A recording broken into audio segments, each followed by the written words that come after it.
سبح اسم ربك الأعلى.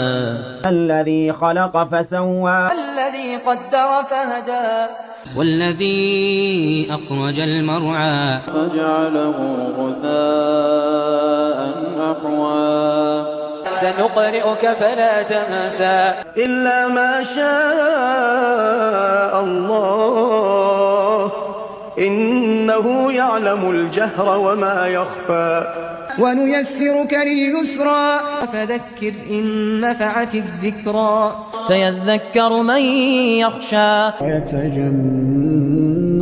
الأشقى الذي يصلى النار الكبرى ثم لا يموت فيها ولا يحيا. قد أفلح من تزكى وذكر اسم ربه فصلى. بل تؤثرون الحياة الدنيا والآخرة خير وأبقى. إن هذا